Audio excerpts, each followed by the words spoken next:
Hello students, welcome back to BTR coaching Kodumuri YouTube channel. నేను మీ రవితేజ.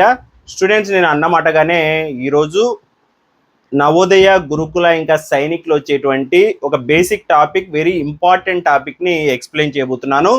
మనకి మ్యాథమెటిక్స్లో ఫస్ట్ చాప్టరే సంఖ్యామానము అని చెప్పి ఉంటుంది.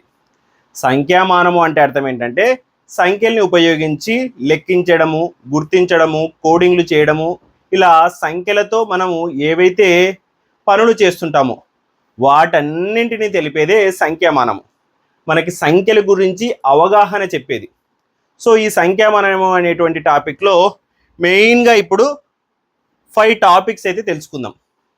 సో మొట్టమొదటిగా సంఖ్యామానంలో ఫస్ట్ చెప్పుకోవాల్సింది అంకెలు. అంకెలు అంటే అర్థం ఏంటంటే ఒక సంఖ్యను వ్యక్తపరచడానికి, అంటే ఒక సంఖ్యను చెప్పడానికి ఉపయోగించేటువంటి గణిత గుర్తులనే అంకెలు అంటారు. ఒక సంఖ్యను మనం రాతపూర్వకంగా ఎవరికైనా చూపించాలి, రాయాలి, పంపించాలి అంటే వాటికి కొన్ని గణిత గుర్తులు అనేటివి కావాలి.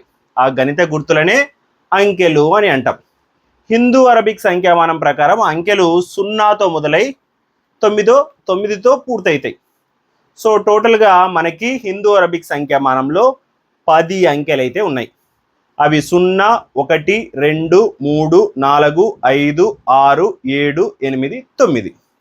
సో టోటల్గా 10 అంకెలు అయితే ఉన్నాయి మనకి హిందూ అరబిక్ సంఖ్యామానం ప్రకారం. అంకెలు అంటే అర్థమైపోయింది కదా. నెక్స్ట్ వచ్చేసి సంఖ్యామానము.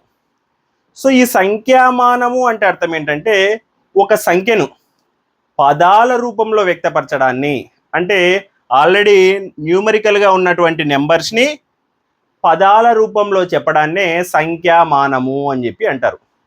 అది ఏ భాష అయితే ఆ భాషలోని పదాల రూపంలో చెప్పడాన్నే సంఖ్యామానం అంటారు. సో ఈ సంఖ్యామానంలో మెయిన్గా 2 రకాలైతే ఉన్నాయి. ఒకటి వచ్చేసి హిందూ అరబిక్ సంఖ్యామానము, మనందరము కూడా వాడేది.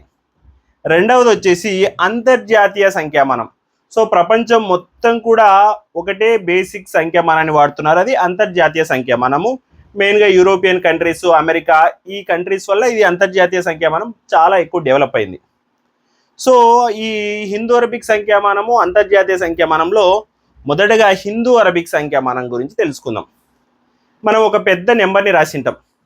ఆ నెంబర్ని పదాల రూపంలో చెప్పాలి అంటే మనకి ఆ నెంబర్ని కుడివైపు నుంచి, ఆ నెంబర్ యొక్క కుడివైపు నుంచి మనం చూస్తూ వస్తే కుడివైపున మొదటగా ఉండే నెంబర్ని 1లు అని, రెండవ దాన్ని 10లు, 100లు, 1000, 10,000, లక్షలు, 10 లక్షలు, కోట్లు, 10 కోట్లు. సో ఇలా హిందూ అరబిక్ సంఖ్యామానంలో 1లు, 10లు, 100లు, 1000, 10,000, లక్షలు, 10 లక్షలు, కోట్లు, 10 కోట్లు.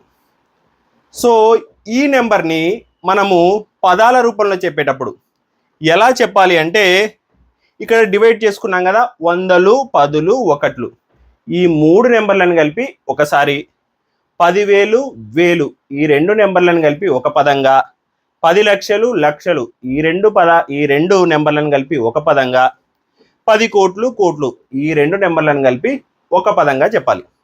ఫర్ ఎగ్జాంపుల్ ఇక్కడ మనం రాసుకున్నాం 10 కోట్ల స్థానంలో 6, కోట్ల స్థానంలో 3, 10 లక్షల స్థానంలో 1, లక్షల స్థానంలో 5, 10,000 స్థానంలో 8, 1000 స్థానంలో 4, 100ల స్థానంలో 3, 10ల స్థానంలో 9, 1ల స్థానంలో 7 అనే నెంబర్స్ ఉన్నాయి. మరి ఆ నెంబర్ని పదాల రూపంలో హిందూ అరబిక్ సంఖ్య ప్రకారం ఎలా చెప్పాలి?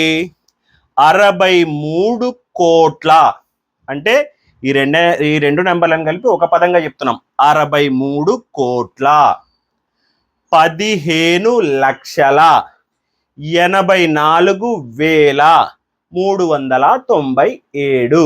మళ్ళోసారి చూడండి, 63 కోట్ల, 15,84,397 అని చెప్పి చెప్తున్నాం.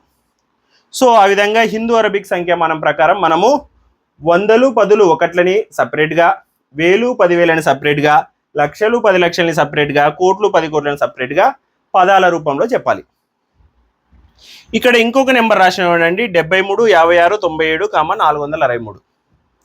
దీన్ని ఎలా చెప్పొచ్చు? 73 కోట్ల 56,97,463.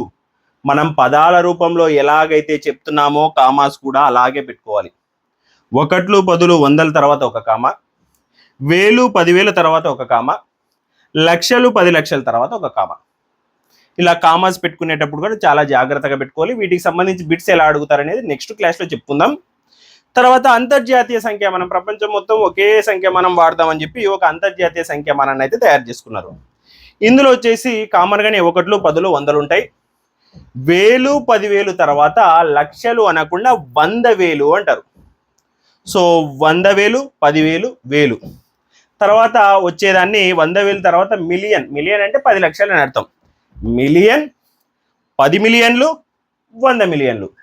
సో ఇక్కడ ఏం చేస్తామంటే 3 డిజిట్స్ని ఒక పదంగా, 3 డిజిట్స్ని 100, 10, 1లని ఒక పదంగా, 100,000, 10,000, 1000 ఒక పదంగా, 100 మిలియన్లు, 10 మిలియన్లు, మిలియన్లని ఒక పదంగా చెప్తాం.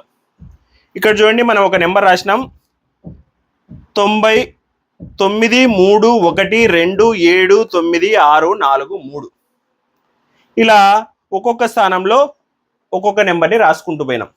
ఇప్పుడు ఆ నెంబర్ని మనం పదాల రూపంలో చెప్పాలంటే 931 మిలియన్ల 279,643.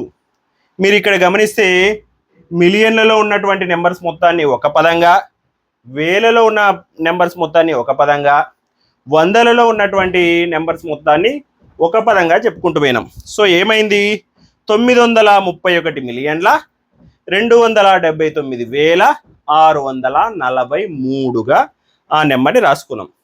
ఇంకొక నెంబర్ కూడా చూడండి, ఇక్కడ 731 మిలియన్ల 932,457 అని చెప్పి రాసుకోవచ్చు. సో ఇది అంతర్జాతీయ సంఖ్యామానంలో ఒక నెంబర్ని, ఒక సంఖ్యని పదాల రూపంలో రాసే విధానం. సో ఇది స్టూడెంట్స్ ఈరోజు మన వీడియో. సంఖ్యామానంలో అంకెలు అంటే ఏమి, సంఖ్యామానం యొక్క నిర్వచనం ఏమి, సంఖ్యామానంలో రకాలేమి, హిందూ అరబిక్ సంఖ్యామానం అంటే ఏంటి, హిందూ అరబిక్ సంఖ్యామానంలో ఒక సంఖ్యను పదాల రూపంలో ఎలా రాయాలి, అంతర్జాతీయ సంఖ్యామానం అంటే ఏమి, అంతర్జాతీయ సంఖ్యామానంలో ఒక సంఖ్యని పదాల రూపంలో ఎలా రాయాలి అనేది చెప్పుకున్నాం. నెక్స్ట్ తర్వాత క్లాస్లో దీనికి కంటిన్యూషన్ చెప్పి మొత్తానికి కలిపి ఒక 20 to 30 బిట్స్ అయితే ఎక్స్ప్లెయిన్ చేస్తాను. అంటే ఇప్పుడు మనం నేర్చుకునేదంతా దేనికోసం, ఎగ్జామ్లో రాయడం కోసం. సో ఎగ్జామ్ పాయింట్ ఆఫ్ వ్యూలో క్వశ్చన్స్ ఎలా అడుగుతారు, మనం నేర్చుకున్నది దానికి ఎలా ఉపయోగపడుతుంది అనేది ఆ బిట్స్కి సంబంధించిన వీడియోలో చెప్తాం. దీనికి కంటిన్యూషన్ వీడియో టుమారో అయితే చూడండి. Thank you for watching our video students. Thank you, bye.